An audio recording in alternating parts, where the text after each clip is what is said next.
하드로님 원작 저주받은 부대 4부.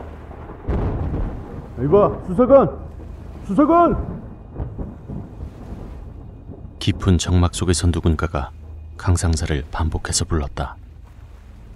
손전등 불빛이 잠시 그의 시야를 가리고 있었다. 강상사는 살며시 눈을 뜨며 그 소리의 정체를 알고자 하였다. 중대장이었다.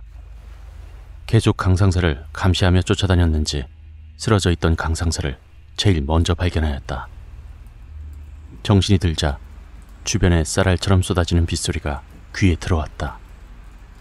괜찮으신가? 순찰 중인데. 그런데 여기서 뭐하고 있어? 친절을 베푸는 것 같았지만 그 거만한 태도는 여전히 변함이 없었다. 여기 근무자는 어디 있습니까? 여기 3초소 말이요? 3초소는 그제 폐쇄되었어. 모르셨나 보구만. 이성재가 사고친 이후로 폐쇄됐지. 무더운 여름밤인데도 강상사는 뼛속을 파고드는 한기를 느낄 수 있었다. 폐쇄라고 했나요? 정말로 폐쇄되었습니까? 나 참, 그렇다니까요. 강상사는 순간 무슨 말을 꺼내야 할지 몰랐다. 여기 근무자. 무슨 근무자 말이요? 이 부대에 실종된 정호영 말고 정호영이란 친구가 또 있습니까? 없어. 그런데 왜 그러셔? 정호영을 봤어. 강상사의 말에 중대장은 강상사가 예상했던 표정을 지어 보였다. 실종된 병사를 만났다는데 반가워해야 할 중대장이 갑자기 당황스러운 표정을 보이는 것이었다. 어디서 말이오? 강상사는 자신이 도대체 무슨 일을 겪은 것인지 잘 판단이 서질 않았지만 확실한 것은 누군가를 분명히 만나고 그에게 모든 것을 들었다는 것이다. 간신히 몸을 추스른 강상사는 기억을 더듬어가며 어렵지만 해야 될 얘기를 꺼냈다. 정호영은 실종된 게 아닙니다. 죽은 겁니다. 뭐요? 조금 전엔 봤다고 하지 않았어? 죽은 정호영을 봤단 말이오. 강상사의 말에 중대장의 당황스러워하던 표정이 갑자기 얼굴에서 사라졌다. 그와 동시에 하늘의 섬광이 핏기가 사라진 그의 얼굴을 밝히고 있었다. 잠시 중대장의 눈을 살피던 강상사는 조심스레 입을 열었다. 정호영은 살해당한 겁니다. 살해? 누가? 잘 알고 계실 텐데요. 두려움이 몰려오는지 아니면 자신의 행각이 발각될까봐 조바심이 나는지 중대장은 미간을 찌푸리며 강상사를 노려보았다. 지금 무슨 소리 하는 거요? 내가 알고 있다니. 강상사는 앞으로 무슨 일이 벌어질지 모르는 두려움을 뒤로한 채 중대장 입에서 자신의 살인 행각을 낱낱이 털어놓도록 하고 싶었다. 이제야 범인이 누구인지 알겠습니다. 모두가 왜 그 범인을 두려워하는지도요. 강상사는 천천히 몸을 일으키며 말을 이었다.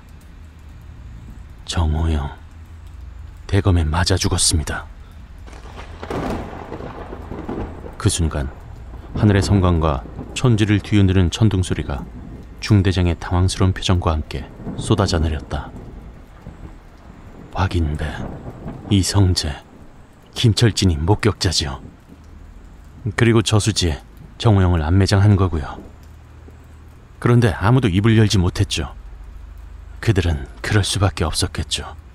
후원이 두려웠을 테니까. 범인은 목격자들이 그렇게 할 수밖에 없도록 억누를 수 있는 힘을 가졌을 겁니다. 중대장님은 알고 계시죠? 중대장은 잠시 강상사를 물끄러미 바라보고는 긴장감을 감추려는지 잠시 모자를 벗어 이마를 쓸어넘겼다. 그러나 그것은 강상사의 생각일 뿐이었다. 어느새 당황스러워하던 그 표정은 사라지고 중대장은 침착히 낮은 음성으로 조용히 입을 열었다. 그걸 왜 나한테 묻는 거지? 뭔가를 다짐한 듯한 그의 목소리뿐만 아니라 숨죽인 작은 번개불 또한 그의 얼굴을 더욱 공포스럽게 표현하고 있었다. 그러나 강상사는 수사관의 책무를 잊지 않았다. 병사들을 대검으로 잘 위협하시죠. 중대장은 갑자기 강상사에게 달려들어 멱살을 쥐었다. 그리고 우이 속에 감추어진 빨갛게 달아오른 눈을 드러내며 굵고 나지막한 목소리로 강상사에게 물었다. 너 지금 무슨 말을 짓거리고 있는 거야? 죽고 싶어 환장한 거야? 중대장이 잡은 멱살에 숨이 막힐 것 같았지만 중대장의 행동에 확신이 선 강상사는 말을 멈추지 않았다. 중대장, 당신이 죽였어. 김철진이 타령해서 모든 사실을 폭로할까봐 두려워서 김철진이도 죽여버린 거야. 뭐? 너 뭐하는 새끼야? 중대장은 겁을 먹은 듯한 표정이었다. 이 새끼, 가만 내버려두었더니 미쳐버렸구나. 너 같은 새끼 하나정들은 쥐 죽은 듯이 처리하고 묻어버릴 수도 있어. 지금 말이야. 당신 지금 실수하는 거야. 강상사의 경고에도 중대장은 아랑곳하지 않았다. 뭐? 실수? 그래, 어디 실수 한번 해보자. 중대장은 거구의 덩치로 멱살을 쥔 채 강상사를 들어올렸다. 그리고는 소뚜껑 같은 커다란 주먹으로 강상사의 복부를 한 대 쳤다. 강상사는 피를 토하는 듯한 고통을 느끼며 초소 밖으로 꼬꾸라졌다. 중대장은 멈추지 않고 강상사의 얼굴과 옆구리를 주먹과 발로 미친 듯이 가격했다. 이 새끼! 죽어버려! 날 열받게? 내가 누군지 알아? 수사관이 뭐 대단한 거라고. 내가 호구로 보여? 병신 같은 사병 하나 죽였다고! 내가 어떻게 되기라도 할 것 같아? 어? 강상사는 입속에서 뭔가 쏟아져 나옴을 느꼈다.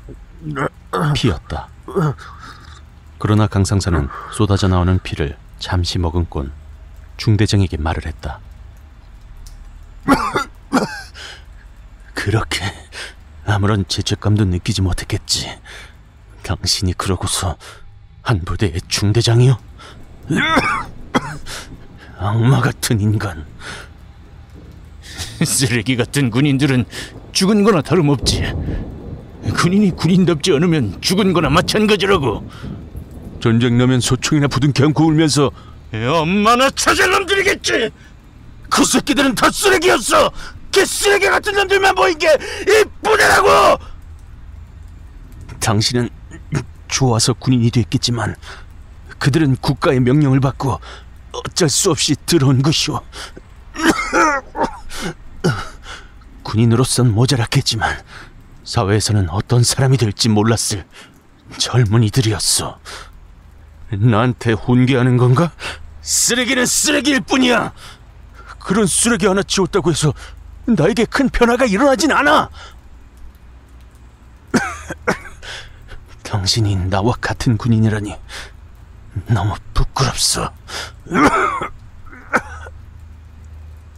그런 말은 군대의 군자도 모르는 불어터진 돼지 같은 윗대가리 군인들에게나 얘기하라고. 강상사, 조용히 김철진 사건이나 처리하고 갔었어야지. 너무 많은 걸 파헤쳤구만. 그 대가로 목숨을 내놔야 한다는 것쯤은 알고 있었겠지. 중대장은 그 말이 끝나기가 무섭게 다시 발길질과 주먹 세례를 날렸다. 그리곤 다시 강상사의 멱살을 쥔 채 입을 열었다. 그런데 정호영을 죽인 걸 어떻게 알았지? 박인배? 이성재? 누구야? 누가 부른 거야? 광기에 사로잡힌 중대장은 멱살을 쥐다 못해 강상사의 목을 조르기 시작했다.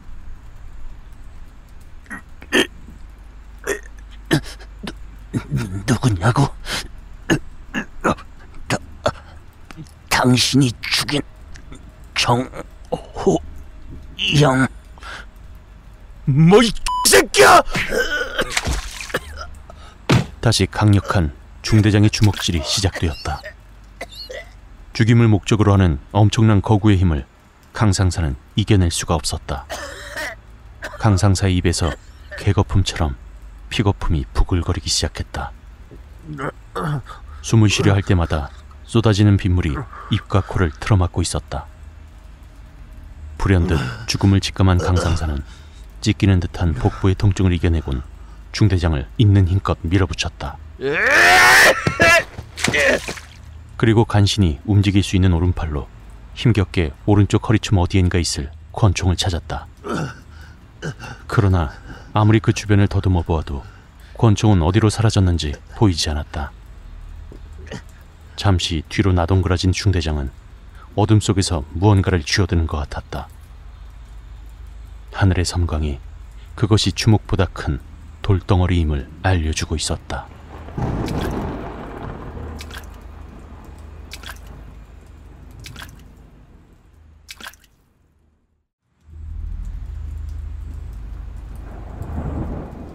그 돌덩이로 무슨 짓을 하려는지 중대장은 천천히 강상사를 향해 걸음을 옮겼다. 이런 미친 자식을 봤나? 네가 지금 죽은 정호영이 보고 싶은 게구나. 캑캑거리며 잠시 숨을 고르던 강상사는 중대장이 공격할 틈을 주지 않고 다시 한번 힘껏 몸을 날렸다. 강상사와 중대장은 한 덩어리가 되어 2미터 아래 저수지의 경계선으로 떨어졌다. 모든 관절이 어긋난 듯 더 이상 강상사는 아무런 몸의 움직임을 보여줄 수 없었다. 두 사람의 신음소리가 빗소리와 함께 들려왔다. 몇십 초가 흐르자 중대장이 어둠 속에서 다시 몸을 일으켰다. 여전히 그의 손엔 묵직한 무언가가 들려 있었다.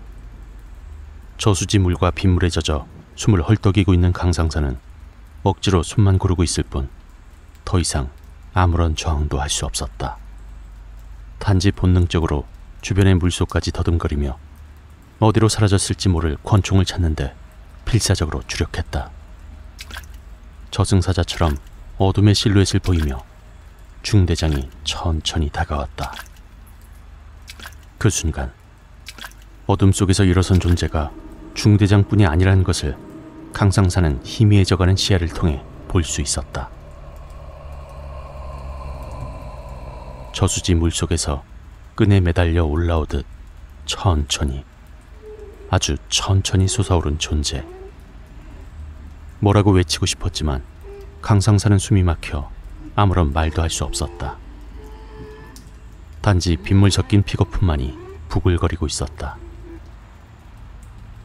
그런데 중대장은 자신의 뒤에 서 있는 존재에 대해서 전혀 눈치채지 못하는 것 같았다.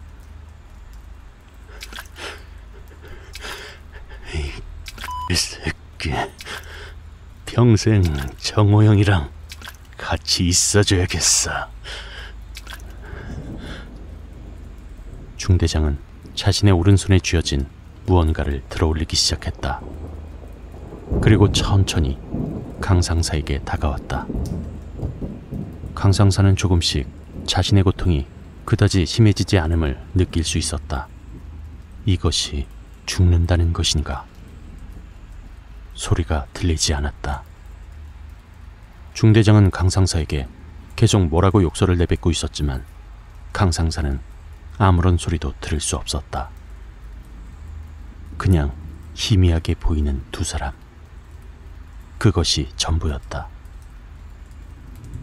중대장은 강상사 앞에 걸음을 멈추더니 그 묵직한 무언가를 머리 위로 들어올렸다.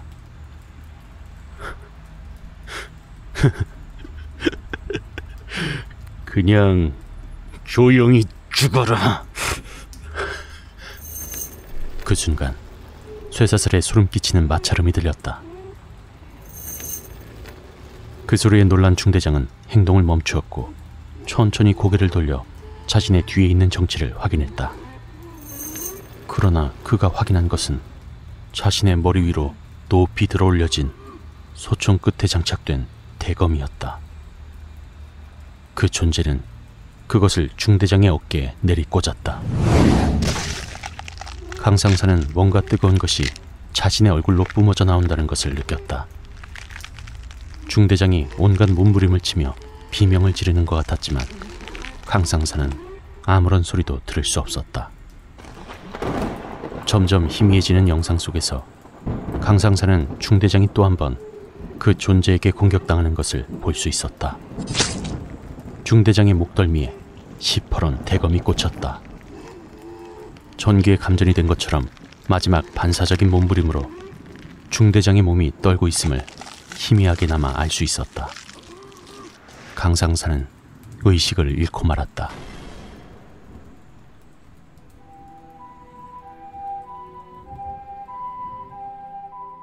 얼마나 지났을까? 강상사는 구급차에 자신이 실려가고 있음을 알 수 있었다. 정신이 드십니까? 구급대원이 강상사에게 말을 걸었다. 옆에는 최나경 중사가 앉아 있었다. 강상사는 얼굴과 몸통 부분이 찢겨져 나가는 듯한 고통에 인상을 찌푸렸다. 이에 구급대원이 강상사를 진정시켰다. 장기에 손상을 입은 것 같습니다. 치명상은 아닌 것 같고요. 곧 수술에 들어갈 겁니다. 중대장은... 구급대원 옆에 앉아있던 최 중사가 말문을 열었다. 이 초소 근무자들이 근무 교대를 하고 돌아오는데 이 중대장님 비명소리가 들려서 지금 중대장님을 찾고 있습니다. 그게 무슨 말이야? 수사관님만 거기 쓰러져 있었고 중대장님은 보이지 않았답니다. 중대장이 실종되었단 말이야? 수사관님이 마지막으로 보신 거 아닙니까? 강상사는 대답 대신 조용히 눈을 감았다. 그때 강상사의 바지주머니에 있던 핸드폰이 울리기 시작했다. 구급대원은 대신 핸드폰을 꺼내들어 강상사에게 건넸다. 어디서 낯익은 목소리가 들려왔다. 수사관님, 조영사입니다. 네, 말씀하세요. 어디 불편하신가요? 아닙니다. 몸을 조금 다쳤습니다. 네, 수사관님. CCTV 분석 결과가 2차로 나왔는데 이상한 게 한두 가지가 아닌데요. 뭐가요? 용의자가 입구에 들어오는 시각에 프론트에 사람이 있었는데 아무도 용의자를 못 봤다고 하네요. 게다가 프론트 입구에 설치된 CCTV를 분석해봤는데 그것도 이상합니다. 프론트 입구에는 센서 등이 설치되어 있는데 다른 사람들이 지날 때는 켜지던 센서 등이 용의자가 지나갈 때는 켜지지가 않더라고요. 이거 참 귀신이 고칼 노릇이죠? 근데 더 이상한 건 그 용의자가 나가는 장면에서 그 야참 배달하는 배달원이 여관으로 들어왔는데 용의자와 배달원의 몸이 화면상으로 겹쳐버리더라고요. 아니 그냥 통과해버렸다고요. 이 배달원 말로는 그 시각에 아무도 복도에서 사람을 본 적이 없다고 하네요. 수사관님, 이거 완전히 귀신 장난하는 것도 아니고 어떻게 해야 될지 모르겠네요.